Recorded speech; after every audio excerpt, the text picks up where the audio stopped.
So plenty of case manufacturers have tried to bring us white cases, and since white is such an unforgiving shade, the color temperature has to be perfect between the different materials being used, especially if you're mixing plastic and steel. A lot of them, to be honest, do fall short. So Lian Li wanted to know if I would check out their white Landcore 1 mid-tower case, and since we never actually got to review the original Landcore 1, the black one, I thought it'd be a great chance to see how it stacks up against other cases like the Meshify C from Fractal Design and the H500 from NZXT. It is one of the cheaper cases that we've seen from Lian Li, although there does seem to be a slight premium for the white model over the black model, and overall I think they've executed the white pretty well.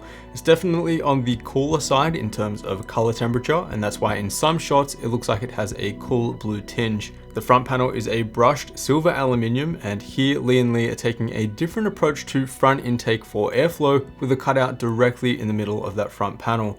That's accompanied by some RGB LEDs that run through the middle, and since this is the Landcore 1 digital, these LEDs are fully addressable and do support motherboard sync. Otherwise, there are a ton of effects via the switch on the front I/O. And also one big difference here for the white model is that the LEDs on the front panel actually shine through and illuminate the entire case, meaning that you potentially don't need to throw more money at additional RGB strips and lighting controllers. Overall, I think the look of the front panel is pulled off quite well. It's daring for case companies to go outside of the norm of just the usual side cutouts, which we also have here by the way, and as we'll see in the thermal testing, it actually performs quite well. The Landcore 1 is a bit larger than the NZXT H500 and the Fractal Design Meshify C, which are both priced slightly under, but the plus side for the Lian Li enclosure is extra radiator support for top-mounted 360 rads, and we'll take a proper look at clearances in just a bit. The tempered glass side panel has a light tint and is uninterrupted by thumb screws, which is always great to see. There's only 2 small thumb screws at the rear, as well as 2 small pins that connect the side panel to the frame, and it catches and hinges nicely on those case feet. The top portion of the case includes this magnetic mesh panel, although I couldn't exactly call it a filter as it is quite breathable, and underneath you'll get access to your top mounted radiator and fan rails. USB Type-C is included for front I/O, and that's in addition to 2 USB 3.0 ports. The entire interior is white, as we just took a look at, aside from the black cable grommets, which are positioned to allow eATX motherboards, a nice consideration. And on the power supply shroud, you've got 2 brackets which you can mount 2.5-inch drives to. You can remove these though, and that's something that I'd recommend if you're not mounting drives here, revealing the perforated and breathable power supply shroud, which is always nice to see.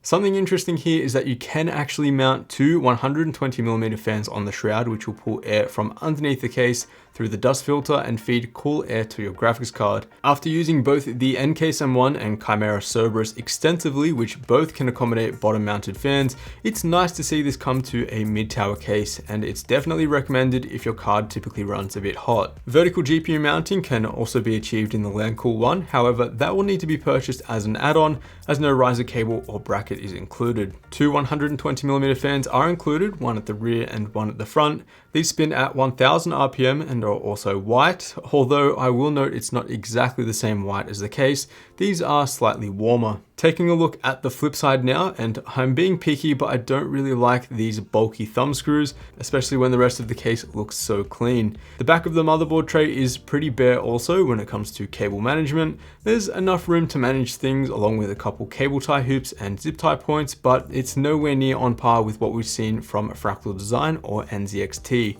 You can mount up to 2 2.5-inch drives here behind the motherboard tray and another 2 3.5-inch drives underneath the power supply shroud. This is sufficient in this price range, however mine only came with 1 2.5-inch drive mount included. For radiator support, you can accommodate up to a 360 or 280mm radiator at the front or top, so for custom loops and AIOs you do have some options. For top mounted radiators, clearance is fine for 120, 240 and 360 when using the outer rails. You might have issues with extremely tall memory modules though if you are exceeding a 40mm thick radiator. 280mm was a no-go for me in the top mounted position, as there was a conflict with the motherboard VRM heatsinks so be sure to check that. Otherwise, you've got 65mm of clearance for the front mounted radiators, and I did manage to squeeze in a 40mm thick rad along with 25mm thick fans, but it's not exactly easy since there's no removable brackets to mount the radiator and fans to and then reinstall them. Instead, everything has to be squeezed in there and sort of just screwed in. Also, for 360mm front mounted radiators, you'll need to remove this cover here, as well as slide the 3.5-inch drive cages to their backwards most position. If you're planning on running dual radiators here, I'd recommend a 360 at the front and then perhaps a 240 at the top, as a top mounted 280 here is just too close to the ports on the 360. And in total, you've got up to 450mm of length to play with for your graphics card, radiator, and fans. So even the longest of cards will fit. Even if the entire front mounted radiator portion is occupied, you still have up to 350mm of length for your graphics card, which is plenty.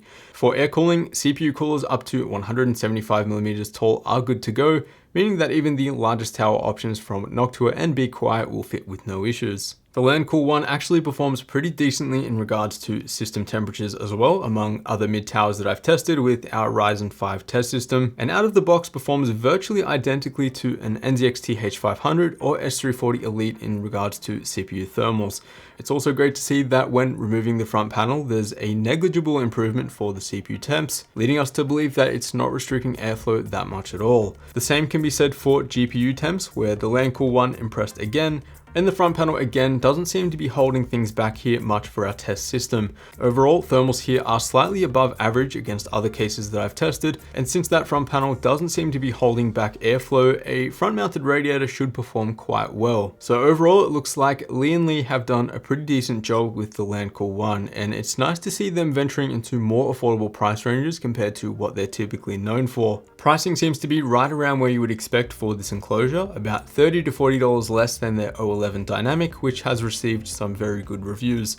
It also does look great with a finished build in there, and you know, I feel like a lot of people will buy these white cases and then try and populate as much white hardware as they can inside, but in my opinion, going with an all black system complements the white enclosure really well. It's actually what I've done with my main system inside the Chimera Cerberus, with all white panels except for the black top panel. With all of the interior components being either black or a dark gray, it produces this really clean overall minimal look for the final build. In this price range, it is competing against the Fractal Design Meshify C though, which is pretty much the bread and butter mid tower at this point. So it's really going to be up to you whether the additional radiator support and RGB in the LandCool One can win you over. So guys, don't forget to drop your comments down below on your thoughts on the Lian Li LandCool One, and also a bit of feedback for myself on what mid towers or perhaps ITX systems you'd like reviewed in the near future. As always guys, a huge thanks for watching. You can check the links down below if you'd like to check this case out. Subscribe if you haven't already, and I'll see you all in the next one.